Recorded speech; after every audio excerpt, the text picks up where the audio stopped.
Hey, it's AP Experiment. Welcome back to Rainbow Six Extraction. I decided I was gonna play kick the ant hill just before it leaves, rack myself up some XP.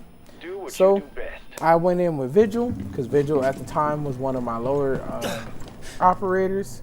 And look at this crazy glitch. I don't know what happened to this man. We both jumped off, but somehow, some way, he got force pushed and down. Craziest fall damage thing I've ever seen happen. And I just noticed that when you go down, you actually spread blood on the floor. That is a crazy aesthetic that I hadn't really noticed before. So I like that. I like that a lot. If you haven't been watching Rainbow Six Extraction content, Kick the Anthill has all the arcanes, every enemy character that you would normally have, and it has you trapped in two different areas with a Baron nest inside. So you're basically shooting into this room, you're trying to kill the enemies, the nests, everything, and you're trying to make sure you get everything all at once, because the longer it takes you to defeat the room and destroy the aberrant nest, the more that's just basically going to keep coming, and it's just going to turn into a whole horde thing. It's very, very controlled, very, very simple. I'm not going to act like it's like super tough. That's why I say a lot of people do it for just, you know, farming and XP. Me personally, I really just enjoy it. Not nearly as much as what I like to call the reverse of it, which was the spillover, which was like one continuous incursion without the airlocks and the pauses. So this is fun, but this is fun though. It's very good for XP grinding.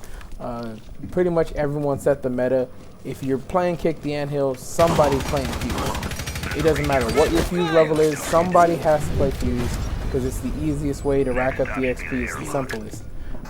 Playing Pulse is a good second option as well, just because you'll be able to scan the nest and you'll be able to know where all the nests are inside. As you can see right here, they're kind of glowing because the Pulse is right there and he's scanned them all.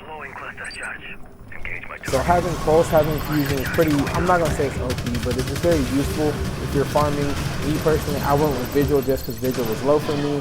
I could have been pretty extra myself, brought someone like Nomad to stun the enemies inside. I could have brought Jaeger or something of that nature and put those down so that can get that explosive damage. I could have put Hibana, so I could throw like a window in the wall and shoot through that. But you know, we pretty much were moving all at once, all together. No real reason to talk. There's only two places to go. There's no other enemies. There's no other things to wait for and look for. Which I believe if they're gonna add like a crazier version of this, if they ever add like a crazier version of Kick the Anthill, you kind of need that. You need something on the outside of the high density areas that's scaring them. Even if it's just like one or two apexes just randomly roaming around by themselves, I feel like that would at least keep the player on their toes. But yeah, the high density zones are pretty regular. If you play enough of the game, you pretty much remember where all the spawns are. It's the 3 subzones, so it's 6 high density areas. It's not really you know, difficult to get through for the most part. I decided at the end, I don't know what made me do this, but they went off to the other one, and I decided I was just gonna take this on by myself. So I just did that. I was like, all right, cool. Here's everything. Hit the aberrant nest. Hit this. Right? And I was like, you know what? Screw it. I think that I might have actually thought that they were on this one, and then I realized that they weren't. So I just decided, screw it. I'm going Rambo. I'm going crazy. I can handle this. I've done too many solo incursions to be, you know, scared of just one high density zone. I'm not gonna trip on it. I'm making sure to try to dodge the rooter as much as possible. Jesus, rooters are annoying when they catch you, because you have to shoot the specific rooter that hits you, and if multiple rooters hit you, then you have to hit that rooter and then the other rooter. Very, very annoying. But they cleared the other high density zone, right?